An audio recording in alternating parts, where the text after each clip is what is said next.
প্রতিষ্ঠিত হয়ে সেটেল হয়ে দেশে এসে ব্যবসা বাণিজ্য একটা কাজকর্ম করতে যাবে, তার একটা পরিবেশ থাকা দরকার। আমাদের দেশে একটা কাগজে সই করে দিলে 3 টেবিল ঘুরতে ঘুরতে লোকটা বিরক্ত হইয়া কাজকর্ম করার মানসিকতা হারিয়ে ফেলে।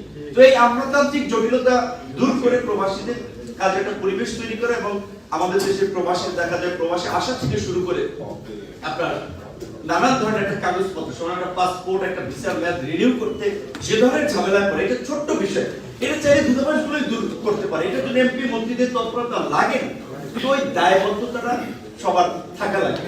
সেখানে যদি প্রবাসীদের কিছু সরাসরি প্রতিনিধিত্ব সংসদে থাকে, তাহলে তাদের বিষয়টা জোরালোভাবে সবটা আলোচিত হবে।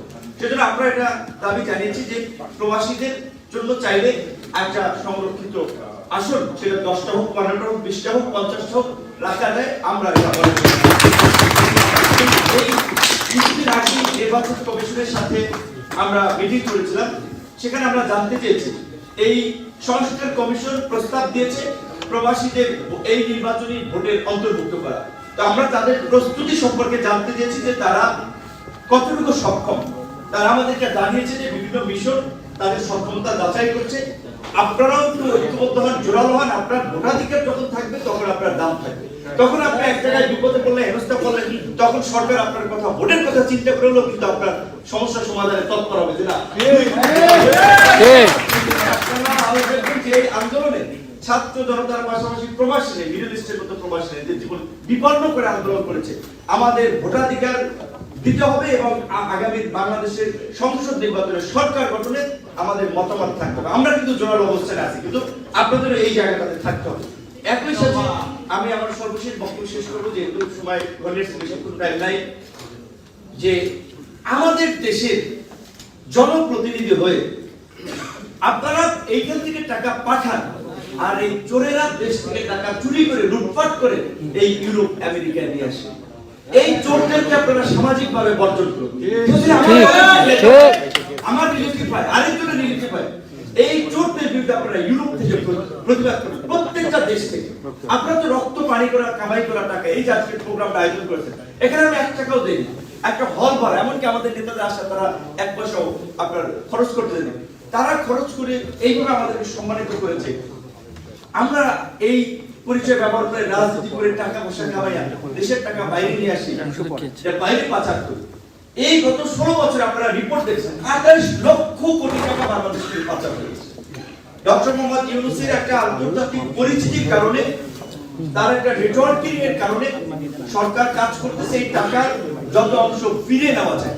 একটা কথা আপনাদেরকে আমরা পরিষ্কার করি যে এই সরকার আমরা যতদিন সাপোর্ট দেব ততদিন ক্ষমতায় থাকতে পারবে, আমরা যতদিন চাবো ততদিন ক্ষমতায় থাকবে। আমরা বলছি যে রাজনৈতিক সরকারগুলো সংস্কার প্রশ্নে রাজনৈতিক বিষয়কে প্রাধান্য দেয়। এই সরকার যেহেতু ওইভাবে কোনো রাজনৈতিক দল সংশ্লিষ্ট বা রাজনৈতিক না, ইউনূস সাহেবের এই বয়সে রাজনীতিতে আকাঙ্ক্ষা রাখে, কাজেই এই সরকারকে দিয়েই জনগণের কাঙ্ক্ষিত সংস্কারটা করতে হবে। এই সরকারের দুর্বলতা নিয়ে আমরা সমালোচনা করি, আমরা উপদেষ্টা পরিষদ পুনর্গঠনের বিভিন্ন দাবি দেওয়া জানাই, সেটা আমরা জানাবো। কিন্তু একটা বিষয় মনে রাখতে হবে, এই সরকার আমাদের সকলের সরকার। কথা বলার আপনার শক্তি আছে, আপনার দাবি জানানোর জায়গা আছে।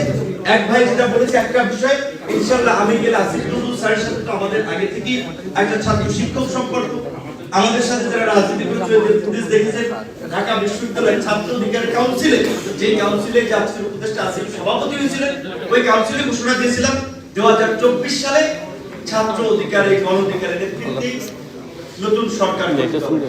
রিমান্ডের মধ্যে থেকে আমরা সাংবাদিক বলছে ভাই কিছু বলেন, আন্দোলন নিশ্চিত হয়ে যাচ্ছে। বলেছি 90% শেষ আর 10% ধাক্কা দেয়। শাবাশ শাবাশ নুরু ভাই, একটা পরিবর্তনের আকাঙ্ক্ষার জায়গা থেকে, এবং সেই পরিবর্তন ভাই করে আমরা বড় ভাই নতুন জায়গায় নিয়ে যাব ইনশাআল্লাহ। আপনাদের সমর্থন চাই। আপনারা একবার যেটা বলছেন যে 20,000 প্রবাসীর যে রাজনৈতিক আপনার আইডেন্টিটির কারণে যে বৈধতা নিয়ে একটা ক্রাইসিস তৈরি হয়েছে, ইটালি অ্যাম্বাসেডর বাংলাদেশের এখানকার মানে আমাদের বাংলাদেশের ইটালি ঢাকার অ্যাম্বাসেডর ইয়ং লিডার্স আমাদেরকে পছন্দ করে আসার সময় গত স্বাধীনতা দিবসের প্রোগ্রাম হয়েছে, সে খুব উচ্ছ্বসিত যে okay you are going to visit first time Europe, Italy, so it's also proud for us. So সে এটা এনকারেজ করছে। আমরা তাদের সাথে আলাপ করে তো বিদেশি রাষ্ট্র যতটুকু করা যায় আমাদের জায়গায় ভয়েস থাকবে, আমরা ইউনুস স্যারকেও জানাব এই বিষয়টা। এটা আমি জানতাম না, আমরা জানলাম। আপনারা সবাই ভালো থাকবেন।